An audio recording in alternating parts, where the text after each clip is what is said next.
Okay, so a question is, so I've heard that heard once that if your spiritual life is your focus and the most important aspect of your life, then everything else will be fine in your job role. So I wanted to ask, in your job role, how do you practice that? Do you want to go first, Citi Shakti? No, you go ahead. Yeah, so in my job role, how do I, there's many different ways. Okay, so maybe I should begin by just saying a bit about what I do. So in my role, we deliver training and development to leaders and managers across the entire globe. So I'm working for a company that has we have offices in about 60 countries, so like that. So my job role I find to be incredibly useful for a number of reasons. So my own spiritual mentor, he was an expert in leadership development. And one of the things that I've been doing over the last few years is actually bringing in some of the things that he taught about leadership and training when I'm delivering training to the managers and leaders. So we have a curriculum, but there's a lot of room to maneuver within the curriculum. So it's very much a facilitated discussion along with different exercises and so on. So I'll just give you one example. So many years ago, it must have been over a decade ago, one of my god sisters gave me a video, back in the day when they used these VHS videos. And it was a seminar on building trust.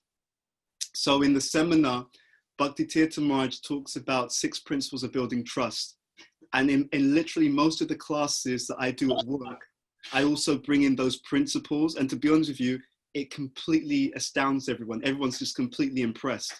And this is just something that's coming to mind because, especially right now, in order to facilitate people coming together, there's a lot more need to actually kind of build bonds, build connection, build understanding, and so on. So that's one way in which I do it. The second is, in terms of the training, the work that I do, I'm also always looking at the ideas and understandings to see how we can use those in our movement and how we can use those to facilitate the development of Krishna consciousness. That's the second way.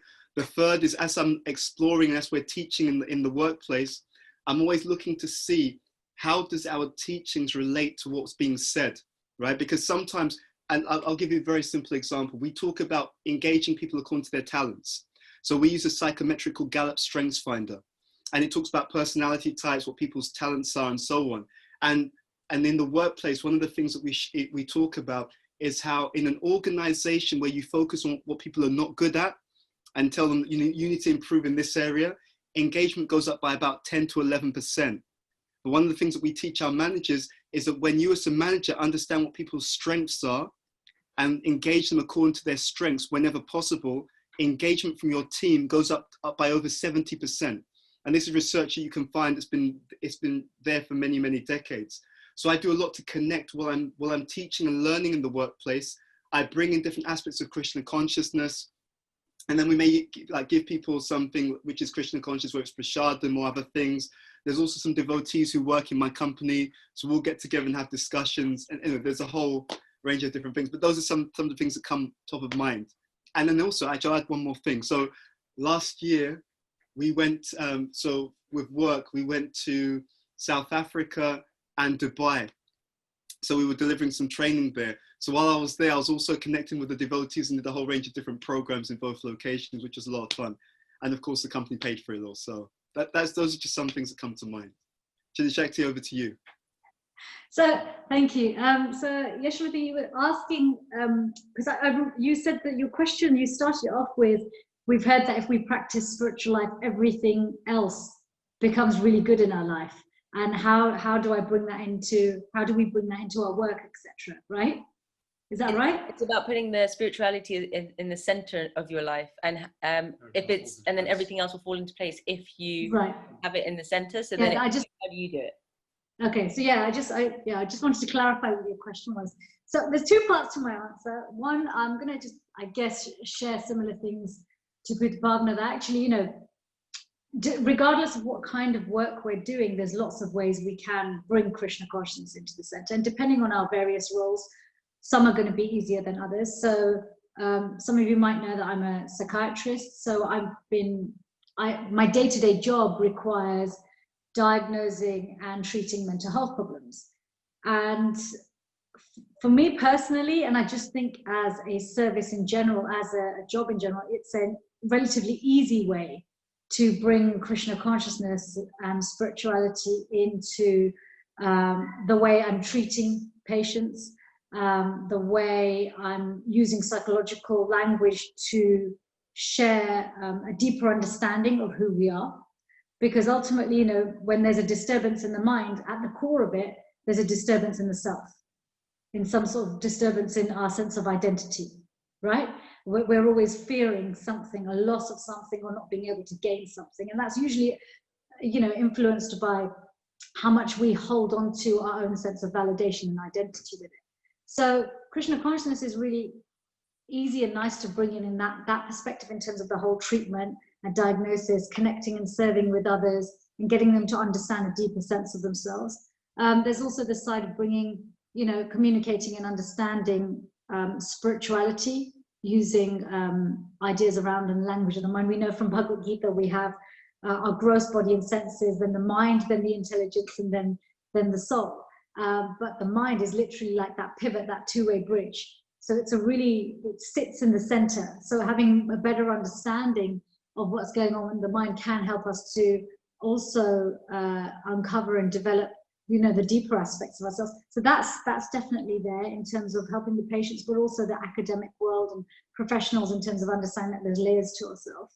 When there's a side of helping devotees, you know, it's interesting that you said, you know, if you practice spiritual life, everything's okay. Yes, ultimately everything is okay, because that's who we are. And Krishna says that actually the soul doesn't experience any suffering. It's any suffering we experience is in the body and the mind. But we've made choices in the past, and those choices paint a picture of our life. What Krishna consciousness allows us to see, and that may manifest also in our workplace, it gives us a vision. It gives us a vision coming from a position and a place which is Krishna's constantly trying to see how he can bring us closer to him. So even then, if we're experiencing challenges in our spiritual life, or in our work life, or in our personal relationships, having Krishna consciousness in our life gives us that vision of, okay, how can I see that this has been arranged for me in such a way that I can actually go deeper, connect more deeply, and be more satisfied. So I often find that my work's useful to me in terms of helping devotees maybe overcome some of the mental and psychological blocks we can have in surrendering to Krishna and taking shelter of Krishna. So yeah, our work can be used in many ways. And if our work is not, if we happen to be in a career or a profession where we can't directly bring in the teachings, where maybe we can't directly share with others, then that's still no loss. Because, you know, yes, we can share the fruits of our work, but we can also, ultimately, what makes us Krishna conscious is the way we work. What's our motive?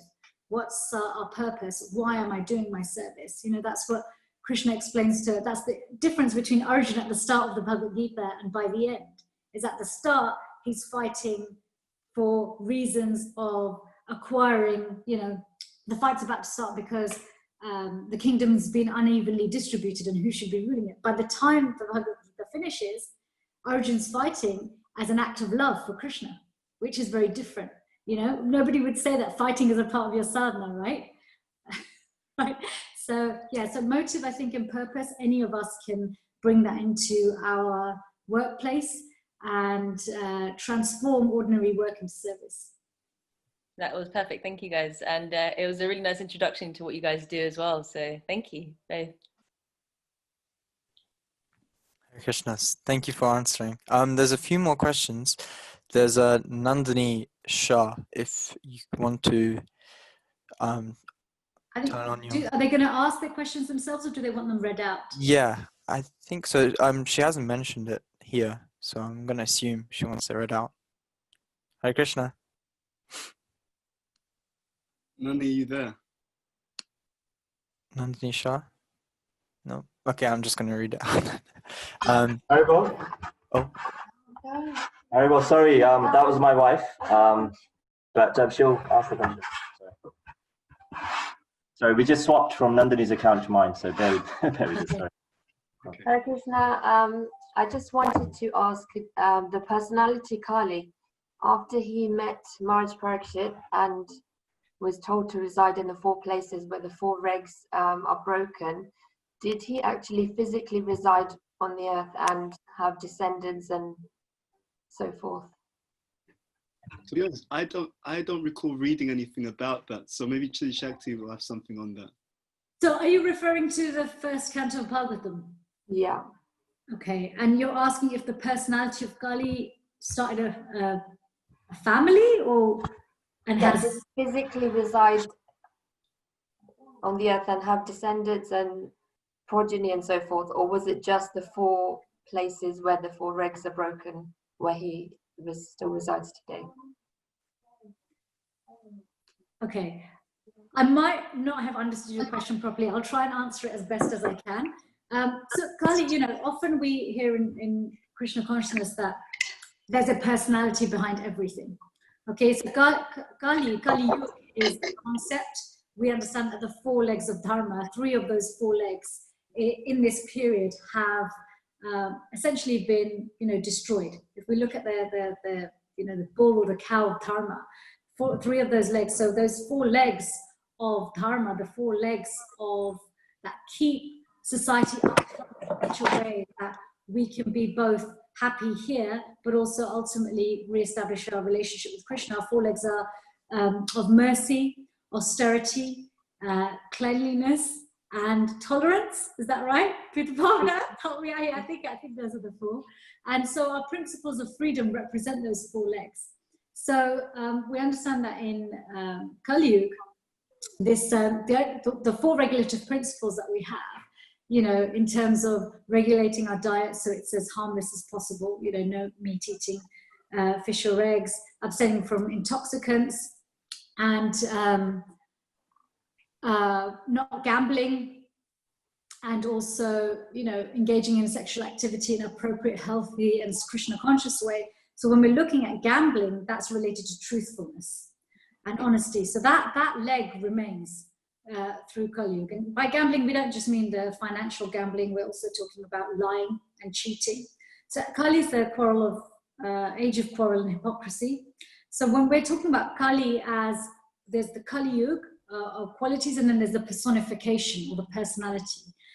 As far as I know from reading the first canto of Bhagavatam, there isn't really a family tree coming from Kali, but there are certain qualities or unhelpful attributes that are associated with not living a life which is dharmic.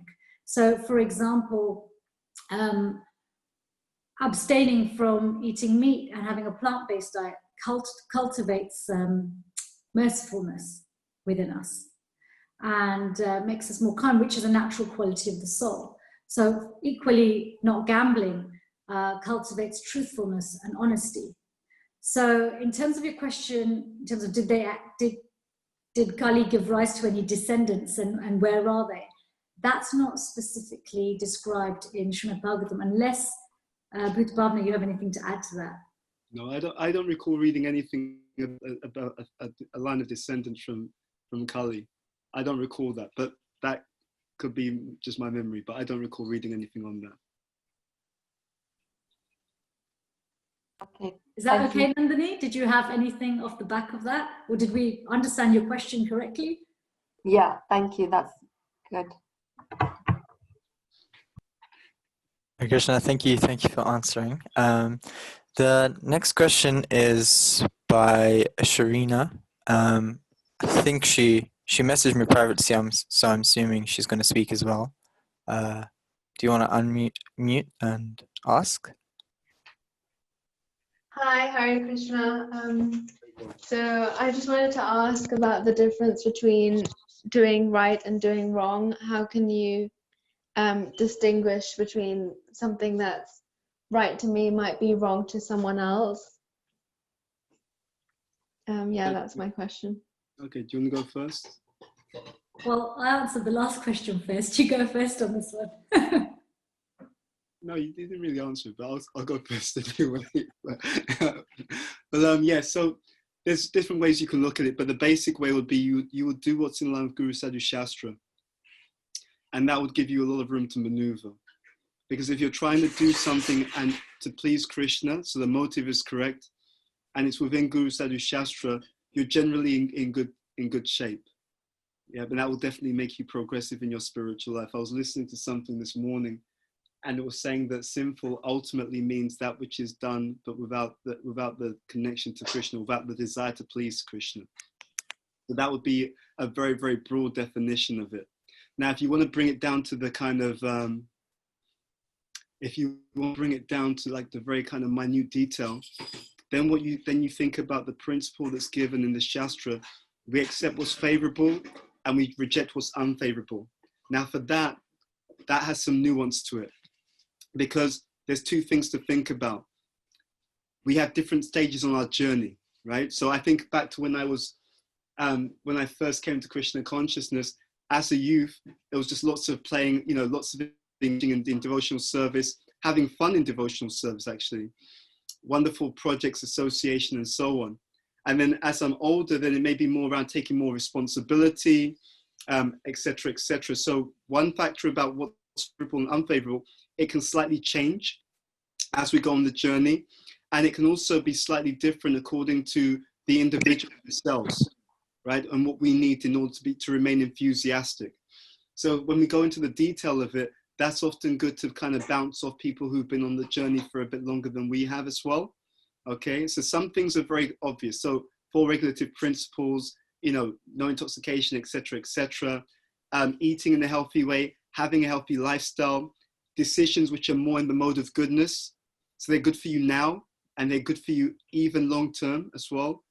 And then if there's any nuances in the areas that you're not sure of, it's always useful to bounce that off someone else to get another pair of eyes on that. Does that make some sense, Sharina? Fantastic, thank you. Thumbs up. Yeah, it does. Thank you. No worries.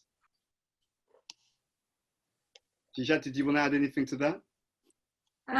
No, just a little bit. Just that I think when it comes to any considerations to do with society or the body and the mind, what's right and wrong is always going to be relative.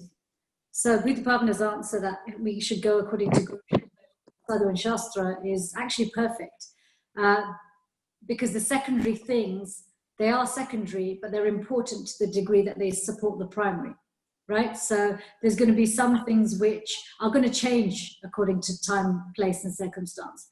But on the whole, if we're directed by strong study of scripture and hearing, good relationships with like-minded devotees, and proper guidance, then even the relativity is easier to navigate.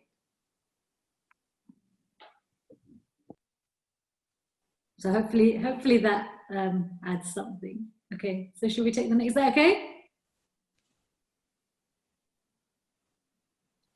Okay, I guess okay. Yeah. And there's another question which is anonymous. It says, in Bhagavad Gita 10.2, Krishna states that the demigods nor the sages know my origin. What is the best way to know him as the origin? Because it says even demigods aren't even able to grasp this. So how can we? Can you repeat that just a little bit more slowly, because you were cutting out on my end, sorry. Sorry. So the question is, in Bhagavad Gita 10.2, Krishna states that the demigods nor the sages know my origin. What is the best way to know him as the origin? Because it says even demigods aren't even able to grasp this. So how can we? Maybe I'll go first. So the thing to bear in mind here is that in our Shastra, it says that demigods are devotees, but not all the demigods are pure devotees. The ability to know Krishna is actually a gift from Krishna himself. So the best way to actually know him is to become a pure servant of the Lord. Yeah, because what happens is the living entity has limitations, so therefore they can only know Krishna's glories to a certain degree, but even what they can know is overwhelming and it's incredible. But that ability to know Krishna is a gift from the Lord himself. In Bhagavad Gita, when Krishna is speaking to Arjuna, he says, I will give you this secret, right? Rahasyam here to do to mum. I'm going to explain to you this transcendental secret because you're my devotee and you're my friend, right? So the whole idea is that as we purify ourselves, as we become free of our envy of Krishna, he will reveal himself according to that, right? That's the whole idea of Yaya Tamam Prapadyante. As you surrender, right, he'll reward us accordingly, and that reward will be the realization of his personal form, personality, etc., etc. That's the essence of how to know Krishna. He has to reveal himself. Just like with you, you reveal yourself to someone to the degree that they are your well-wisher, right? When they show that you're well-wisher. Without that, even if you reveal something about yourself, their envy will actually close down their ability to see you as you are. So that's how it works. Hope that helps. Anything to add, Citi Shakti? No. Thank you very much for answering. There's another question which is privately asked. It's by someone from Radha Prabhu. They're asking, so this is what they asked me to read out. Hare Krishna, please accept my humble obeisances. All glories to Srila Prabhupada. Do you have any tips for being able to continue serving Krishna, doing daily rounds and reading whilst also studying for my GCSEs? Thank you. Okay, Citi Shakti. I would say try and create some schedule in your day, some sort of regularity in the day, because it can be hard when you're studying anyway, but studying all from home, especially in this lockdown period where you haven't got kind of the routine and structure of going out to see friends, going out into a classroom, etc. So you're having to manage all your time. But and the temptation can be that when we're absorbed in one activity on our own in an isolated way, like studying, is that it then starts to bleed into the time you might use for hearing, for reading, for chanting. So if you can, try, and the best thing you could do for yourself is actually have a healthy schedule. Prabhupada created this idea of an ISKCON sandwich, that we start the morning with a program which connects us with Krishna. And then our filling is whatever service you're doing during the day. So your service is to study for your exams. And then the evening, we also close with Krishna conscious activities. It can be very easy for your mind to distract you and with stress and tell you that, okay, well, just cut back on your rounds a little bit or cut your reading a bit because you need to study this extra. But what happens is when you're stressed, your mind's not very able to focus, okay? And that imbalance itself makes us less receptive to whatever it is we're studying or whatever work we're trying to do. So just try and give yourself that routine and that structure. If it works for you to do kind of a morning, then do your studying, and then evening something Krishna conscious, great. If you want to split it up into 3, do something in the morning, something at lunchtime, something in the evening, but try not to fall into the easy trap of the mind that one service, whatever it is, so for example, studying preoccupies you so much that you feel that, okay, the rest I can do later. Because what ends up happening is the mind just gets more and more entangled in that anxiety and that fear. And Bhuta Bhavana was talking about knowing Krishna by showing our sincere desire to know him.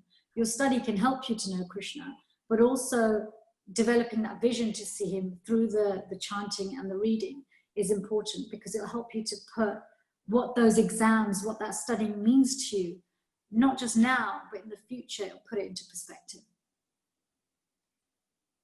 Okay, yeah, I've got nothing to add to that. That's a good answer. Thank you.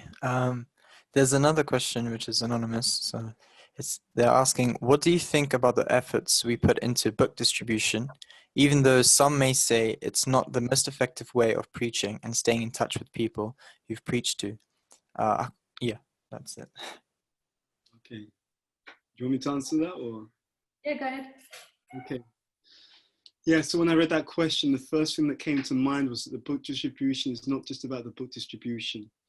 So the book distribution is also an activity that allows a devotee to develop certain qualities, right? So literally, when I look at book distribution, what it entails, it's also Trinadapi Sunicino. You're going to have to be very tolerant to do that service. You're definitely going to have to respect other people, or they won't even listen to you.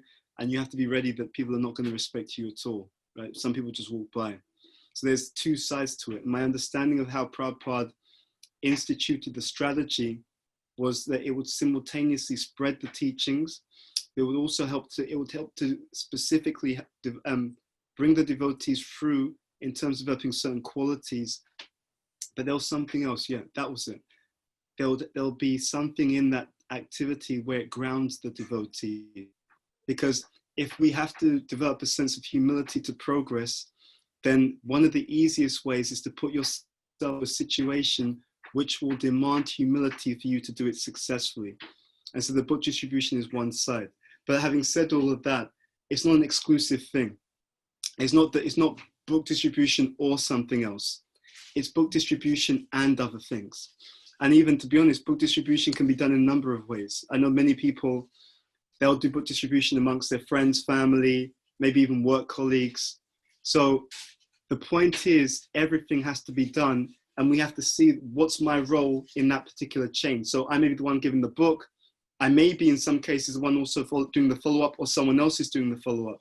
But it should be a chain, because ultimately what we're trying to do is bring people from the material platform and bring them as close to Krishna as they are willing to go in this particular lifetime. So those are my thoughts on that. Okay, Citi Shakti, anything to add? The only thing I just wanted to comment on is, in the question you asked, it may not be the most effective way to give Krishna consciousness. Sharing Krishna consciousness goes beyond the technique that we use. It's very much dependent on the consciousness of the person sharing, and very much the recipient of the person, the consciousness of the recipient.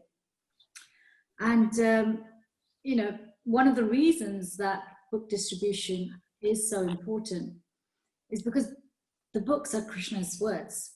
So they have the same qualities as Krishna. They're alive, they're able to reciprocate with us on an individual level. And whilst we must do our utmost to share in a palatable way, in a way that somebody can most connect with it, both through language and technique, if someone's really ripe, ready, there's some sincerity,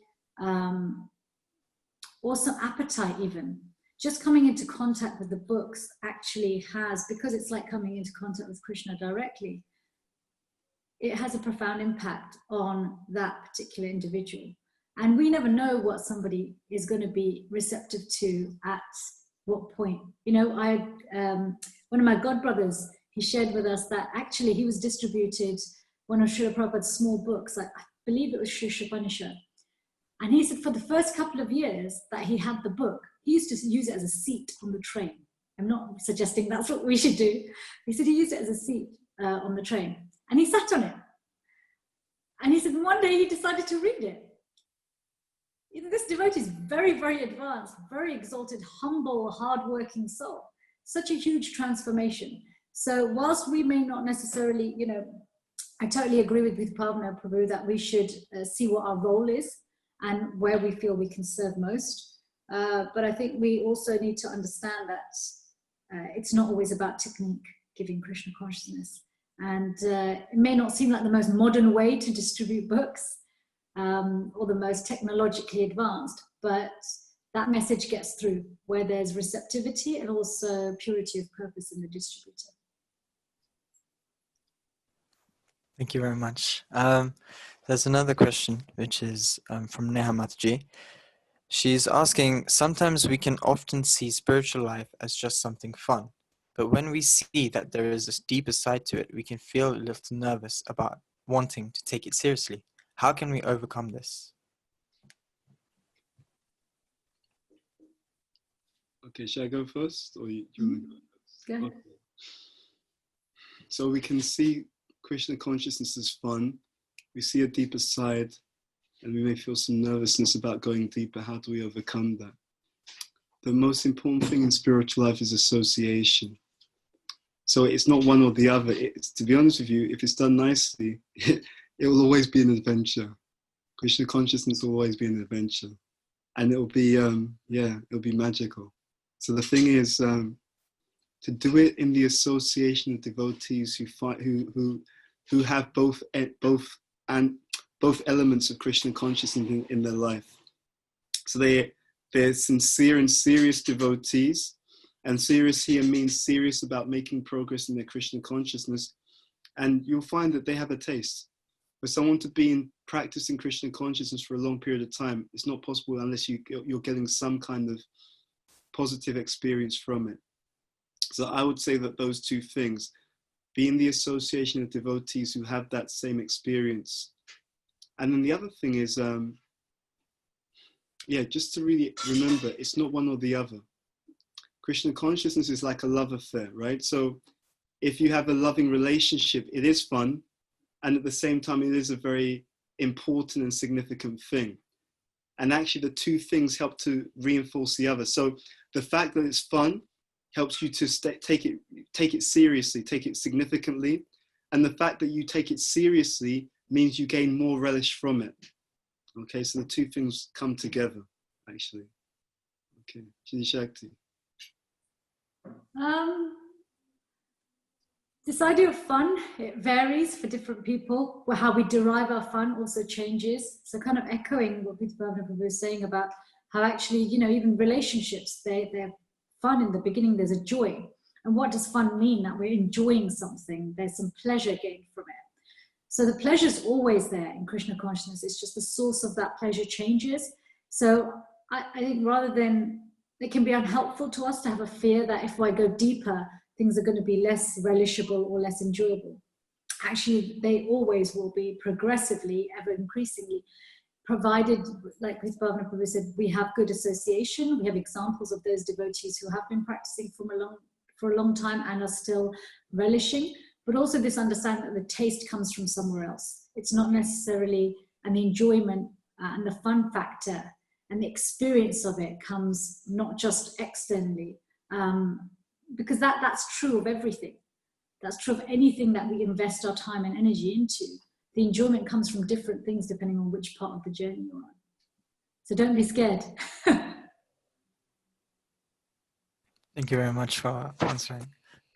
I think now we have Parag Prabhu, if you would like to unmute and turn your camera on as well and ask. That'd be really nice. Hey, Harry Wong. Thank you both for your answers. I just wanted to ask a little bit about reading. So I've done a lot of studying, but I haven't ever read novels and books. So when it comes to reading things, my attention span feels just so short. I know you've expressed there's a lot of power in, you know, these spiritual books, and I've often felt that, you know, but I struggle to finish any books. Have you got any advice? Okay. Do you want to answer first? I just have a question off the back of your question. You said you used to studying, but not reading novels, etc. What motivates you to get through the studying book? Is it so? Parag, do you literally not have an interest unless there's a purpose? Or if you could just share. Good question. I've done quite a lot of studies. So I did a dental degree, and then I did a doctorate, and it wasn't my passion, but I knew what the job I wanted at the end. So the job that I'm doing now is the job I wanted to do, and that was part of the process. So I just thought when it came to kind of Krishna conscious books, I've loved reading them, but sometimes I read so slowly that after a few pages, my attention span just goes. So even a small book could take me a really long time to read. So often I don't get to the end of it. I mean, there's two things here. One could be a simply practical issue, and I think it's important that we as individuals identify where we have our own personal practical struggles with either reading or hearing, etc. So if you have a practical struggle with reading itself, then you could mix it up with a combination of reading books or hearing an audio book, or just breaking it down into smaller chunks. Given the way you've explained your approach to reading, there's probably going to be certain things which, because they hold your interest, you're going to be able to keep focus for longer. And other things which, like most people, if you're not finding that particular subject so relishable, it might be harder to engage. So that's the first side. Address the practical side for yourself in terms of what you can digest and manage, and mixing up between a combination of audio plus visual. One other thing that I've found personally that's really helped me is reading as if I need to explain it to someone else.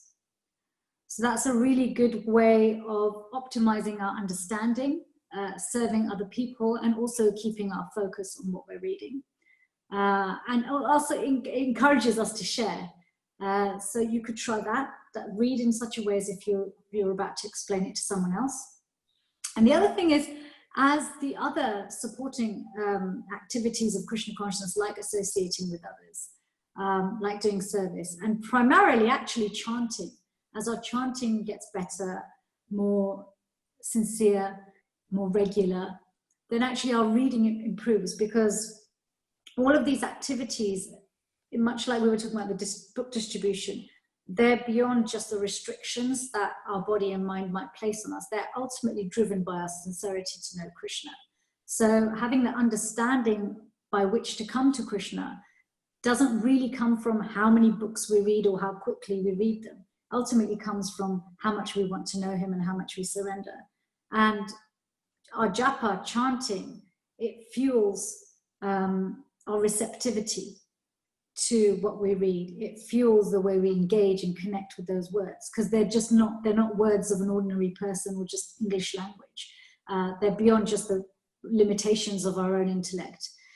So I would say, if often chanting nicely just before reading can really open up that side and receptivity to reading. I mean, Bhakti Maharaj, he would speak about this idea that actually if we chant well, then even reading a short passage gives us more realization than perhaps not chanting and just focusing on reading. We're not necessarily going to be able to absorb, even if we read more, because the japa, connecting with Krishna with his name, actually opens up our spiritual intelligence. So whether our ability to read is brilliant and we can do 400 or 500 words in a minute, or whether we're a slow reader, it's that receptivity, what we're actually getting out of those words, which is maximized.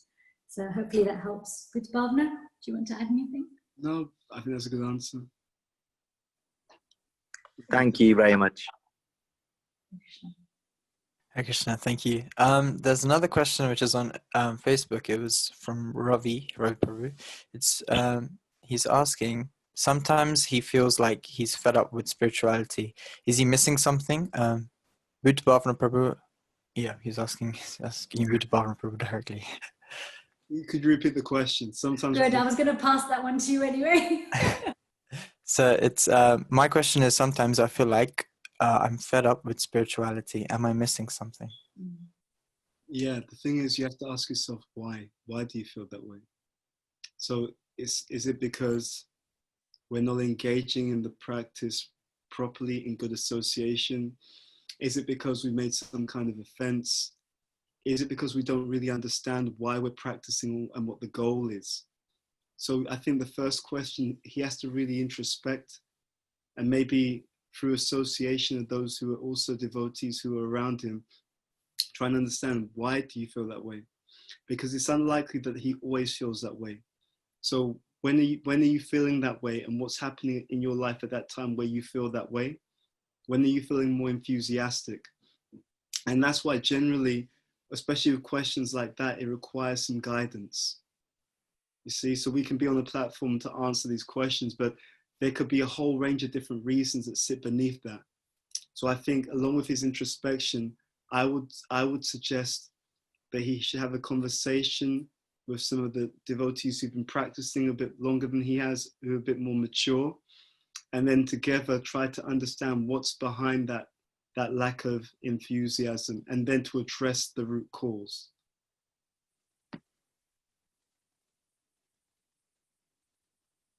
Is there anything you wanted to add to the Shakti? No. Yeah, thank you very much, Prabhu. There's another question from Druvanath Prabhu. So he is asking, what's your greatest experience and realization where Krishna has shown his personal and reciprocal nature? Question. Go ahead, Bhuta Bhavana, go on. I need some time to think.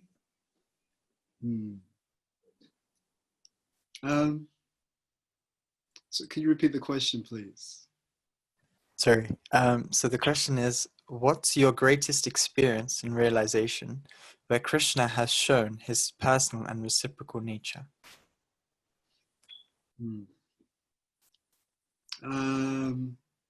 Yeah, so generally, devotees don't always get into some of the detail around that. Well, I will say, there's just so many things. Sometimes in Krishna consciousness, so I'll give you one example. I remember the first time I came to understand that Bhakti Tirtha Maharaj was my spiritual master. So there was a book that I read before I took to Krishna consciousness. And the book was a story about a young man who meets a guru at a petrol station. And the guru basically shows the young man, says, you're not really happy. And then he starts him on this whole kind of spiritual journey. And then, so that's one thing. And then also, I used to go to this group. It's like a metaphysical society. And they will talk about social situations, but also like mystical things and all that kind of stuff. And I remember thinking that when I came to Krishna consciousness, I remember thinking that someone should write a book talking about like the metaphysical and the mystic side of life and use it as a means to preach Krishna consciousness.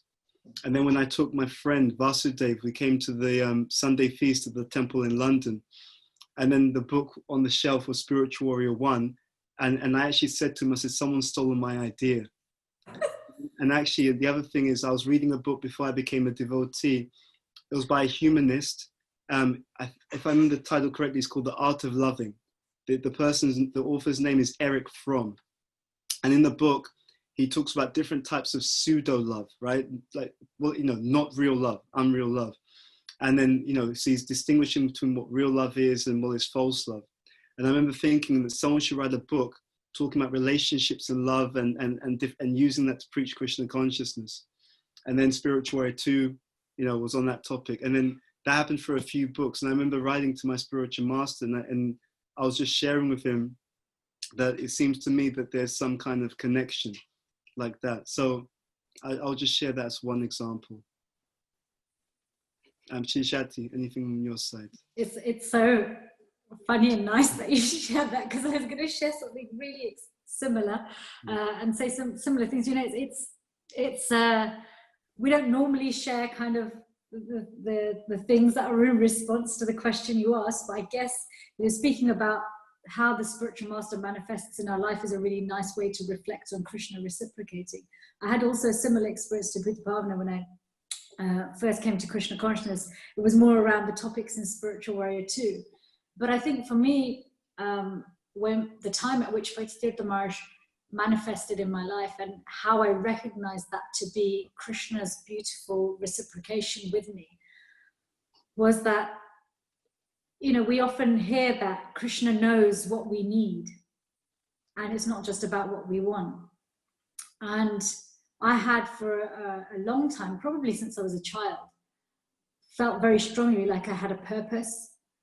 And it didn't matter what I came across, it never really held my interest for very long, until I came to Krishna consciousness. And then and even at the time that I came across Tirtha Maharaj, just before, in the weeks before I met him and decided that this was my spiritual master and that's it for me, Krishna consciousness is something that I'm going to serve this personality and practice Krishna consciousness for the rest of my life 24/7. This is what I want to do.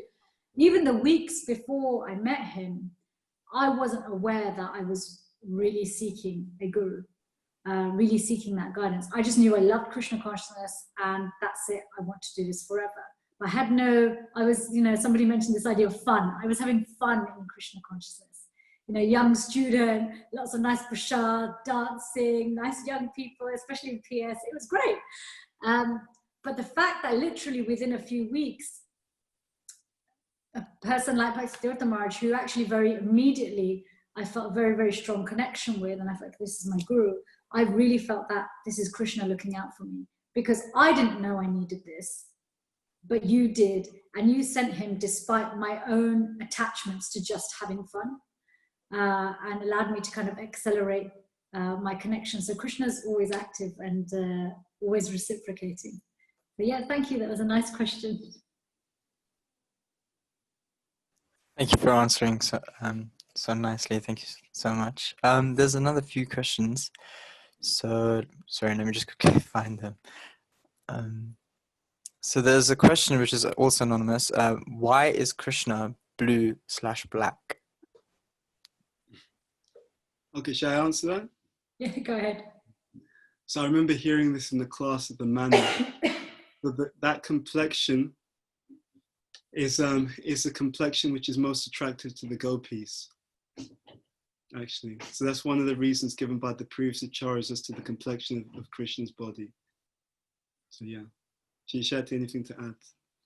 I think all the answers I've heard are along those lines, like it's the color that's most attractive to the gopis.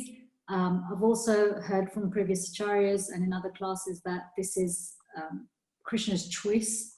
He has his free will. This is the color he chooses to manifest in that particular mood as the mood of the enjoyer. And that's the color of enjoyment, the complexion he accepts as the supreme enjoyer. But he comes in many complexions, doesn't he, in his different incarnations.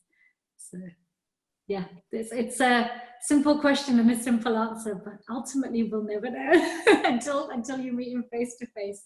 And then we probably have lots and lots and lots of reasons as to why he's like her. Thank you very much for answering. This is another anonymous question. So, in Goloka Vrindavan, does the rasa of being protected by the Lord exist, since there are no demons? Also, does the lifting of Govardhan pastime take place in the spiritual world, where everyone takes shelter of Krishna? Does taking shelter for protection take place at all?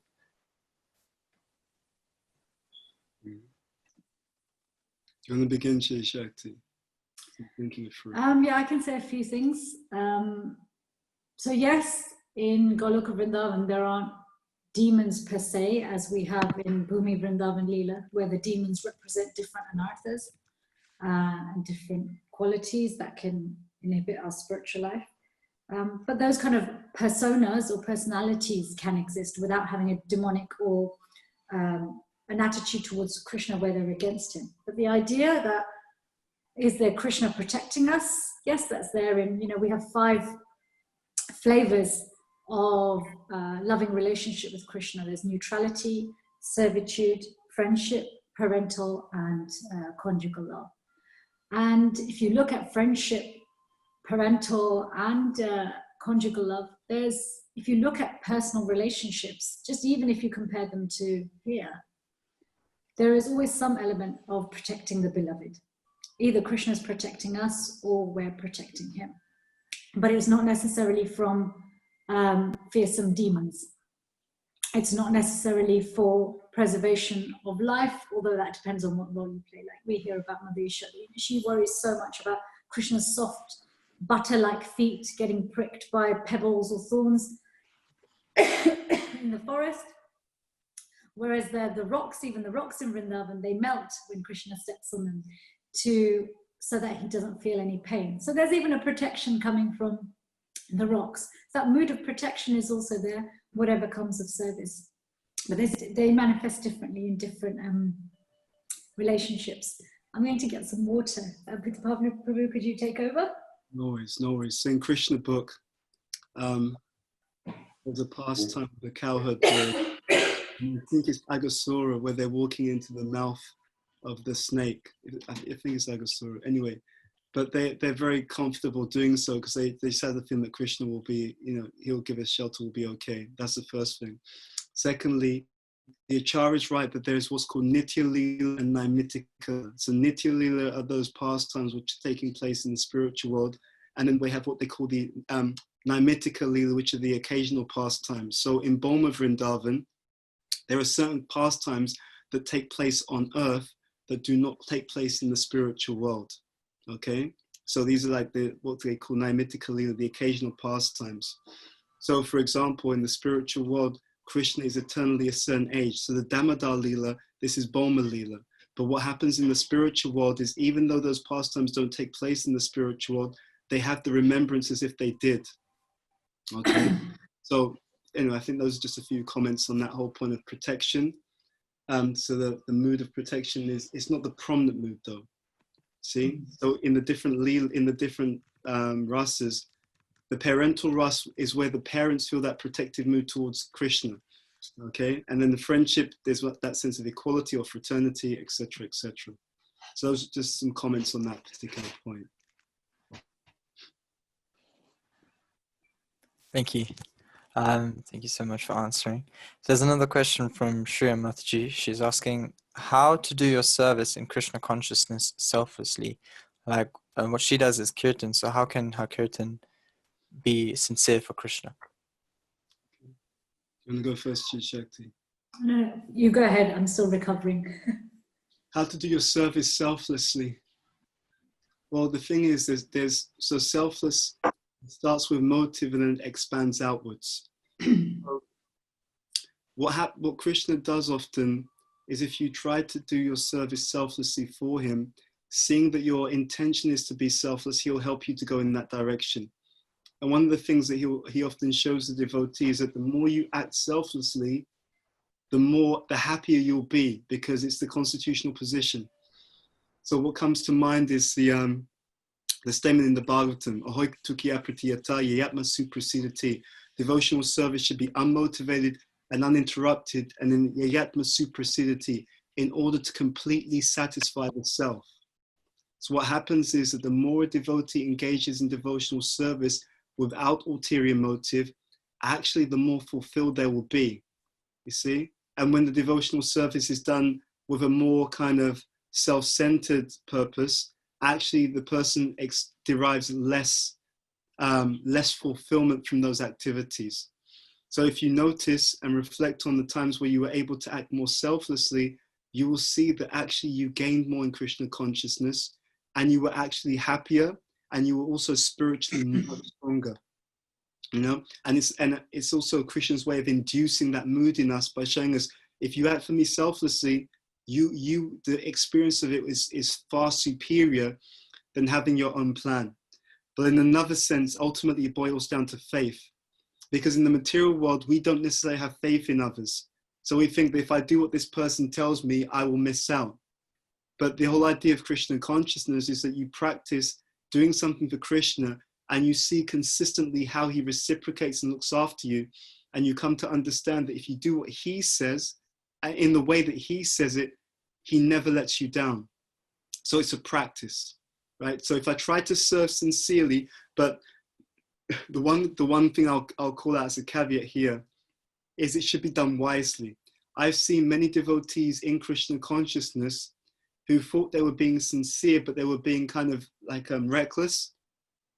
Right? So then what happened was they don't execute devotional service wisely, and therefore they have difficulties, and therefore they come to the wrong conclusion. They think, well, I tried to be selfless and look where I ended up, so then they pulled back. No, the idea is to be sincere and also to try and do things wisely, okay? And in that way, sincerity and also, wise application, then you'll really see reciprocation from Krishna. The tendency is that if devotional service is done with sincerity and done wisely, it tends to mean that you're doing devotional service more in the mode of goodness, and you have clearer reciprocation, and you're more easily able to understand that Krishna is reciprocating with you and with your sincere service. Okay. Anything to add, Citi Shakti? No, that was such a nice answer. I'm just wondering if just to say a little bit more about this point of when Krishna sees that we're sincere, he makes more obvious to us and clear to us where our distractions lie. Because we look at this word selfless, which self do we want less of? Okay, it's the temporary self we want less of. And, for example, you gave the example that you do kirtan. When we perform kirtan, especially if you're leading a kirtan, there's many people listening. But the most important person listening is Krishna, right? And in any service that we're doing, there are many people receiving that service and watching. But ultimately, who's receiving and watching is Krishna. But when we're sincere, like Bhuta Bhavana Prabhu said, Krishna may actually really show us where the insincerities might lie, or where the distractions may lie in the mind and ego, which can be very uncomfortable. And what can happen is we either resent ourselves for succumbing to mistakes made by the mind and false ego, or we try and dismiss them and pretend that they're not there. And both can really block our path and progress. Because if we resent ourselves for making mistakes because of the mind and ego, we don't progress because we don't address those things. Equally, if we dismiss them, we don't progress because we dismiss those things. So this idea of doing it wisely is really, really really lovely advice from Bhuta Bhavana Prabhu. Wisely also means being able to understand where the mistakes are coming from and seeing them even if it's uncomfortable. If we're trying to clean a room, we have to look at the dirt that's there to be able to clean it. And sometimes when you start cleaning a room, maybe it doesn't look that dirty, but as you clean it, even more starts to manifest because you're actually starting to make progress. And actually this is a blessing. It's a real blessing from Guru and Krishna when we have the ability to see our faults, but not get bogged down by them or ignore them. So yeah, this can help us to be more selfless. I'll just add to that, just inspired by what Citi Shakti was saying. So one thing that we can do is introspect. I remember, I think I heard this, it was Janvi speaking about how this advice from Mother Yamuna, which was when you're doing, I think it was from Mother Yamuna, when you're doing kirtan, there's you, there's the audience, and you're all centered on the holy name together. You know, so it's not that the audience is focused on the person who's leading the kirtan, but all of you are looking together at the holy name, and the holy name is in the center. And I thought that was just a really powerful point. But it's also very useful with people who know us and who will tell us the truth and who we trust.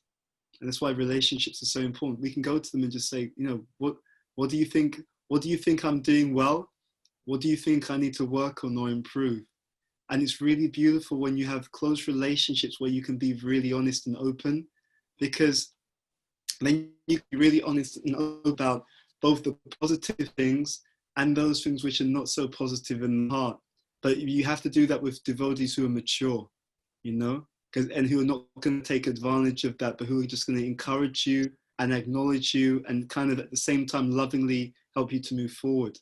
So in Gita Nagari, when the place where my spiritual master stays, he had this little framed image, and it's a statement. I can't remember the full details, but it's a friend. But it says something along the lines of, a friend is someone who knows where you've come from, accepts you as you are. So that means good and bad, while lovingly inviting you to grow. And I thought it was a very, very powerful thing. So they understand where we've come from. They've accepted us as we are, but they as we are, good and also not so good. And at the same time, they lovingly invite us to grow forward. You know, so if we can have those kinds of relationships, it makes, to be honest, it makes Krishna consciousness much easier. And in terms of a Shastric reference for that, this is one of the 6 loving exchanges: revealing the mind, right? And hearing about Krishna, including hearing about how we continue to work on our Krishna consciousness in order to improve. So it's very, very powerful. And one thing on that, I remember being in the manor, and there was a seminar given by Bhakti Tirtha Maharaj, and what happened was he got the devotees to write prayers to Radha Gokulananda. And the prayer was expressing to them the thing that we're struggling with at this time in our spiritual life. You know, and then what happened was, we were in Prabhupada's darshan room, and then he asked devotees if whoever wanted to read out their prayer. So a few of us read out our prayers. And he said something that I remember very clearly. I think this was 1998. He said to those people who read out their prayer out loud, just by kind of revealing the mind in that sincere way, it helps to shift some of those karmic patterns, helps to free us a little bit of some of that particular kind of tendency.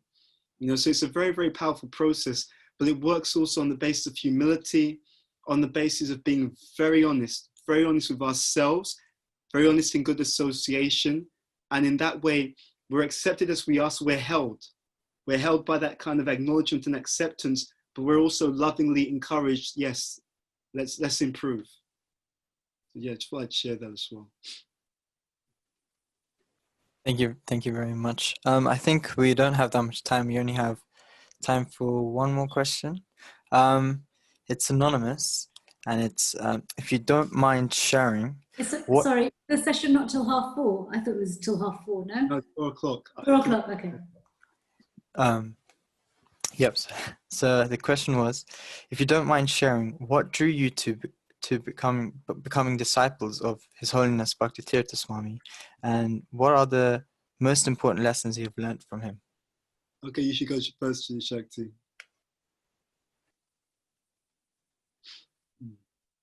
Wow. Okay. Bhuta Bhavana, why did you let me go first? Getting me back now for the last one. Okay. What particularly drew me to Bhaktivedanta Swami? I think the main thing that drew me to him is that he walked his talk. Everything he taught, he lived. So, so many people who can speak nicely, who can share so many things, but there's very few people who live those things. He was like Srila Prabhupada in that sense. When we hear about what Srila Prabhupada was like, one of the standout things about Srila Prabhupada was he lived his teachings. So with Bhaktivedanta Maharaj, he definitely lived his teachings and, and embodied this idea perfectly that a guru is always a disciple first. He taught us how to be effective disciples, how to be good disciples, how to have strong relationship with him. He showed us how to reciprocate. He showed us how to have good relationships with each other. He dealt with challenges. When we hear about, like, a lot of his books are about how to develop forgiveness, compassion, become free of envy. He practiced those things himself. We saw this up close and personal when, just because somebody's a sannyasi or a guru doesn't mean they're short of challenges. In fact, I would say their life is even more difficult because you're under everyone's scrutiny all of the time. Your life is for others. But he would handle everything with so much grace, with so much patience, forgiveness, and always putting other people first. And so I found that extremely attractive. I found that that he was a very easy person to hear and submit to. He was a wonderful person to be around and to serve. And it was just amazing to see how he enlivened other people just by his presence. He really was a carrier of bhakti. I remember towards the end, before he left, the hospice nurse would come and visit him. And she would come more often than she needed to. And he would always give her this wonderful smile. And I remember one of the last times that she visited, she said, everywhere I go, I'm usually going to uplift the person I'm going to see because they're about to leave their body. She said, but when I come to see you, she said, that smile you give me and just coming to see you, she says, it makes my week. It makes my day. She said, I feel like I come here for nourishment. So, Maharaj is, and even the way he writes, he was never scared to share himself. You look at the books like The Beggar, and those books are his personal prayers. They are his own personal meditations, his own crying out to Krishna, his own crying out to his spiritual master. And he shares them with all of us. And he was like that even before he was leaving. His final journey wasn't something that was a private thing that he did on his own. He made sure that as much of his experience and journey was available to other people, was made available. So yeah, for me, I could sit here and talk for hours about why he's so amazing and wonderful, but that's just a little bit before this goes on till midnight. So yeah. Okay, so from my side, I think, so I already spoke about the connection. So it was kind of very clear that we had a connection with this person. So that was the first thing. What did I learn from my spiritual master? I'm still learning.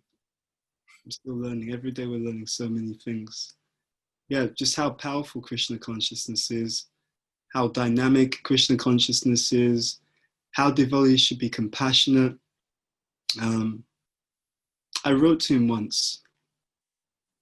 And I said it was something along the lines of, I could see that the different devotees, part of their connection to a guru, not in every case, but in many cases, is because the guru has certain qualities that person may have in some, maybe some seed form, but they're also meant to further develop, So there's something about the alignment between the spiritual master in terms of his mood and the mood of the disciple as well. So I remember reading, and I remember writing something like that to him. And he actually liked that. He kind of very much accepted that. And I think he even spoke about that sometimes as well. That there's something about the alignment. And I have some God family like one of my god sisters in particular, and she was talking about how, because she's been born in the movement, and she can often tell if she meets a devotee and they're initiated, she can tell who their guru is, because there'll be something of that mood of the spiritual master, you know.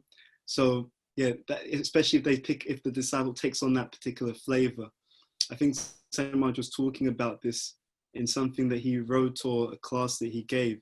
So for example, if you see Radha Maharaj's disciples, there'll be very much an emphasis on being the servant of the servant, you know. And then Bhakti Tirtha Maharaj's disciples, you know, there's a little bit more of a kind of leadership bhav, and a little bit more, we're going to do something a little bit revolutionary, you know, that kind of idea. And everyone has their own thing. Obviously, there's variance within each God family. I'm just pointing that point. I'm just making that point.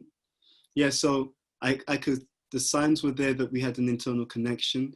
That was one thing. And I think what I learned from him, what I'm still learning from him is strength of character, confidence, boldness, and innovation. Yeah, I think that those things are the things I'm still learning. Thank you. Thank you so much for sharing. That's really beautiful. And I guess that this is now the time we have to end this Q&A, unfortunately. I really, really wanted to ask some questions on my own, but I guess we're running out of time. Yeah, so I really want to apologize if I've made any mistakes, so please forgive me for causing any offenses or doing anything wrong. But yeah, thank you so much for being here today and giving us your time and association. But yeah, Hare Krishna. Thank you. Hare Krishna.